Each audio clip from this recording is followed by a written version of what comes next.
welcome back to my channel. Igama lami nguSinikiwe, and in this channel we're all about thriving, especially in our finances, our chartered accountancy profession, yonke into. So if that's your type of thing, make sure that you click the subscribe button. So guys, in today's video I am answering a question that I always get asked but I never want to answer. But I have to, because I vowed that I will serve you guys the content that you want. Well, this question is, how did you study or make it through varsity? Some of the things to keep in mind when studying for each of the subjects. I don't like to answer this question, firstly because it's been so long since I studied. I mentioned in my last video, I've been out of varsity for plus 8 years now. So it's difficult for me to go back, but I took a moment and I really went back and I dug deep. So I'm going to share. These things might work for you, they might not. If they do, great, run with them. If they don't, throw them away and find something else that will work for you, because asifani, guys, asifanani. Okay, so we're not the same. I will start with studying in general and then I'll go into each of the subjects. I think that's going to work out much better. Firstly, it's very important to keep to the general recommended time in terms of how many hours per week you are supposed to study. For example, they used to say 42 or 46 hours, I'm not sure, but then make sure that you have a study timetable that carves out those exact number of hours so that you can at least try to be within, and if you're over or just a little bit under, then you know, but that you at least are keeping that number of recommended hours, rather than just saying I'll study when I can. I'll study 2 hours a day, and 2 hours a day times 7 days a week is only 14 hours, not 42 or 46 hours that you need. So just make sure that you carve out those hours. And one other thing that I did, I just tried to make sure that I carved out those hours during my peak study hours. Like, I'm a morning person, guys. You guys have seen my morning routine. Waking up in the morning is one of those things that I could do. So I would rather sleep at like 10 p.m. or 9 p.m. and wake up at 2 a.m. or 1 a.m. to study, and study until like 8 a.m. or whatever. So I could do that because those were my hours of when my brain is at its peak and it's ready to go with whatever information I feed it. So make sure that you listen to your body, understand your body, know that if you're a morning person, study in the mornings. If you're an evening person, start studying in the evenings. And if you are that, I just want everything during the day, in the daylight, then do that, because there's no point you going, hey, I remember people used to go to the 24-hour section at like 8 p.m. going to the 24-hour section of the library, and it was good for them because that was their peak. But for me, by 8 p.m. I'm ready to sleep. So I wouldn't be one going to the 24-hour section unless I'm really under pressure and I feel like I need to put in those hours even though it's not my peak. So try to put a bulk of the recommended hours during your body's peak time, so that you utilize and you maximize on when your body and your mind is alert, rather than just going with the masses. Something else that was really crucial for me, I learned this from Michelle, my tax lecturer from UJ. She mentioned that when you have a 6-hour stretch right before you, you're saying, okay, I'm studying from 2 a.m. until 8 a.m. What you need to do is not to just sit there and go for that 6 hours, because literally your mind will not be able to take that. It's just too much for you to concentrate. As humans, we have a very short concentration span. So what she recommended, and what I also did, was to just sit for, let's break every hour into, let's say, 50 minutes of focused learning, and then 10 minutes where you're like, I'm taking a break, I'm grabbing a cup of tea, going for a short walk, doing, I don't know, star jumps in my room, going to the bathroom, whatever it is that you need to do. Just 10 minutes to just give your mind a breather, and then come back again, continue for, let's say, 30 minutes, and then take 5 minutes, and then another 30 minutes and 5 minutes, or 45 minutes and 15 minutes, but break up that whole 6 hours into little tranches for yourself. So that was the one thing that really helped me, so that I didn't feel like, oh my gosh, I've got 6 hours of studying, I'm on the 5th hour and I'm ready to pass out. No, it would be okay, we're on hour 3 now, but I've got 10 minutes coming up in 30 minutes time, and that would really keep me pushing. And I also try to vary my studying. If I am doing, let's say, something really challenging, then the later part of the session maybe won't be as challenging. It might just be a question, or it might be me reviewing another question that I've done rather than doing a fresh question. So that really helps to kind of vary the study time. And the fourth general thing is allow life to pass you by. These years are crucial. Third year and your honors, those years are crucial. So allow life to pass you by. You don't have to be in on the latest gossip, on the latest news, on the latest what's happening anywhere. No. I remember I used to not have a TV in my room. I think I only had a laptop to watch like movies and series every now and again. So I didn't care what was happening with Generations or whatever series or soapy was going on. Whenever I'd go back home and my cousin would be chatting, I'd be like, I don't know who Karabo's married to now. Oh, is Tao dead? What's happening? You know, those type of things. And I really felt left out. Like, life is really passing me by while I'm in Joburg studying. But it was for my future. It was what was important right there. That was my point of focus, getting that degree and getting out. So for you, it might be posting some YouTube videos about gossip. Maybe you can miss them. Who cares who or what at the job in July or whatever. You need to focus on your studies. So for me, I think those are some of the things that really helped with my studies. You know what? Let me just allow life to pass me by, because these years are crucial. As soon as you get that degree, that honors, that CTA, it's almost as if everything, it's like the world is your oyster. Freedom, like literally you carve out what you want to do. If you want to continue and do anything else, study, you can. If you don't want to study anymore, you want to enroll in an art class, start a YouTube channel, do whatever, the time is yours. You can do all of that. But for those formative years, focus on what matters. In fact, speaking of YouTube channels, one of my friends and I, Snozintle, we started a YouTube channel. We were vlogging before vlogging was a thing when we were in varsity, but we saw this is messing up with our studies, and we were in third year. Then we stopped. I think we had like 2 episodes out of our vlogging channel, and it was really fun. People were enjoying it, and we had free Wi-Fi at Res. We could continue, but we had to stop. But now when I look back, I'm like, oh my gosh, we could be famous and rich, you know. But we stopped and we focused on our careers, on our studies, because that's what mattered at the time. So let some things pass you by. It's a small sacrifice. If you've decided that the CA route is what you want to take, then focus on that CA route. But obviously, if you want something else, then continue with something else. Those are the general things to keep in mind when studying. Now I'm going to go into the different subjects. So auditing, my sore point, the thorn on my side, it was difficult for me. Like at some point it wasn't, when we were focusing on corporate governance, guys, and the laws, I was here. But now the key controls, the mass surgeons, all those things, those were tough for me.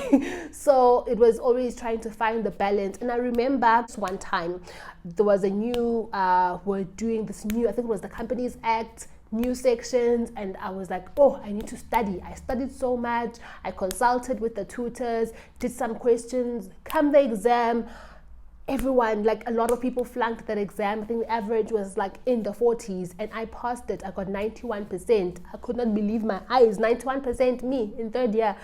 I was like, what? But it was literally because I'd put in the work. So if ever you get a surge of energy, ride that wave and push, consult, ask questions, your tutors, utilize them to their maximum. So for me, I would say make sure that if you do have a surge of energy, ride that wave until it dies down, because there will be slumps in your learning where you just like, I can't do it anymore. And if there's a subject or a topic that interests you and you want to do really well in it, then keep doing well in it, because that one test mark might be the one that pulls up your other test marks, because there will be dips, like I'm saying, where you are just not good at this certain part of this, but at another part you are good. So just make sure that you ride those waves, and don't ever think, I'm working too hard. Because I think the one mistake I made is that at some point it's like, I'm working too hard. People are getting 40s, I'm getting 90. No way, calm down, sneaky way, you're doing too much, you know? And then I was like a little bit back to being average. It was a very bad mentality, but sometimes when you're a child, and in varsity I was a child, I was childish. I think in third year I was 20, so that's still a kid. It's like, I'm doing too much. So make sure that you push and you don't ever think it's too much. Excelling is good. I wish I knew back then that being excellent is okay, and not to be like, I just want to be just okay, just make it. No, aim for better, especially if you are capable of doing better for yourself. So now, for auditing, as I was saying, one of the things is that practice makes perfect. Just do those questions so that you know exactly what is the required, and make sure that you understand all those books and you know how to reference everything correctly, because you don't want to be relying on the fact that I get to take my textbooks into the exam, I'll just quickly open. But if you don't click that this is a section that applies, you won't be able to identify it and then answer the questions correctly. So always just know your work and read as much as you can and understand those books in and out, and of course reference them correctly so that you can use them to your advantage in the exam. Which takes me to taxation. With tax, what's important, or what really helped me when I was studying for tax, is to have two different highlighters, one for scope and one for implications. Scope is what applies. Does this apply? Does this section apply? Because before they say thou shalt do this and this and that, they always say, if you are this, thou shalt do this. So I'd always highlight the if so that I know when something applies. It's the scope, and then another color for the implications, the what. That really helped me. Then I had a third color now, I think that was red. This was for all my exceptions to the rule, except or provided that, some of the exceptions, because it won't always be if it's this, do that. There's always those curveballs that they throw in the Income Tax Act, the VAT Act, all of them. So for me, it was always highlighting, having the same color. I think it was green.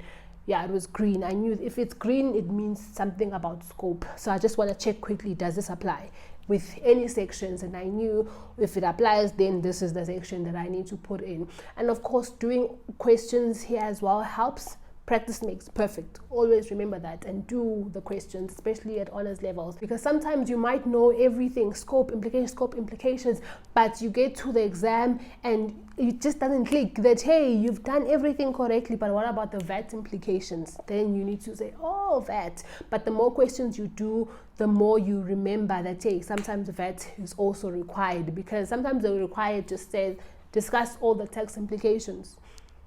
Then you have to think estate duty, everything. It mustn't just be income tax alone. So practice makes perfect. Do those questions, but of course have your two highlighters handy, scope and implications. That's what helped me. And then when it came to accounting, accounting was a special child.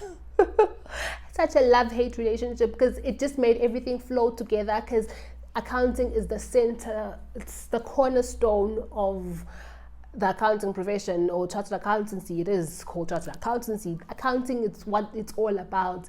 Once you get the accounting right, then you can do the tax, because the tax is usually also based on some of the, not based on, but it follows the accounting in its own way.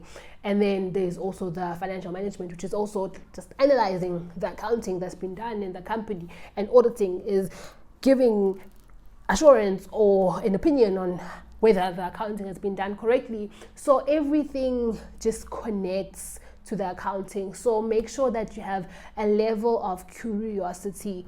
That's what I think helps with accounting. Sometimes you won't understand what is happening, but the more you discuss it. So for me, what really helped me to pass accounting, it was discussing it. I would discuss with my friends who were nerds and who found accounting truly fascinating. Then they would tell me why this is revenue, why this is not revenue, and would be an interesting discussion. So consult, discuss, and obviously practice makes perfect. Do all those questions, know your IFRS in and out, highlight and reference correctly so that you can always go back and know exactly if a section applies and how to apply it when you're doing your questions. But for me, I think curiosity and discussing it, because sometimes as you're in the test, those conversations that you've had with people and also knowing how your peers perceive or understand a particular topic can help you get a different and new perspective, so that then now you can apply that if it works for you, and you can find loopholes in your own understanding. So I really think with accounting, I don't want to say be passionate, because passion is that thing that guys, passionate is a very strong word, but you need to at least have some level of curiosity so that you want to learn more or you want to understand more the accounting. Then once you have had those discussions, then I don't know, light bulbs go on and on different corners of your brain until you understand the whole topic holistically. So I would say try find that passion, or not passion, but just be curious about it, because as I said, it's the cornerstone of the whole profession. So if it doesn't interest you, it bores you, you're gonna struggle, because everything is more or less based on this accounting. So just be curious about it. And then the fourth and final subject would be financial management, which was broken up into two: the costing side, the jewelry side, which I didn't like as much.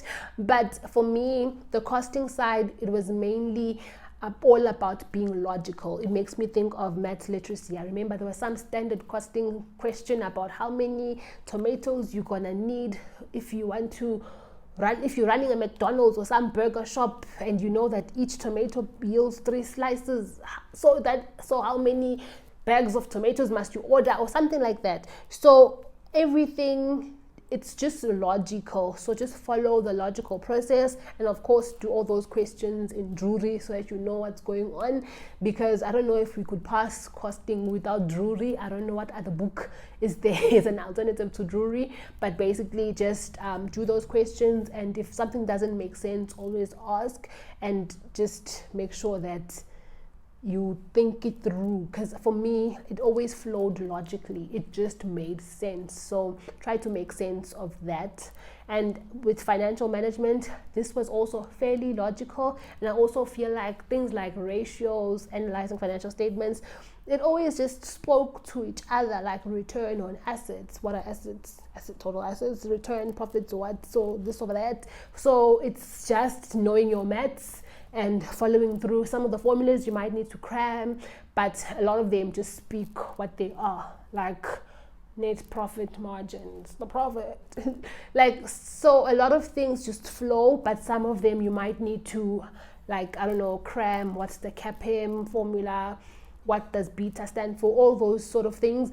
But a lot of things in financial management, you need to just also think through them logically, and think, if you were a shareholder, how would you unlock value from this system or this company, and just think your way through. So guys, it was ages ago, but those are the key things that I remember applying in each of the subjects that helped me to make it through.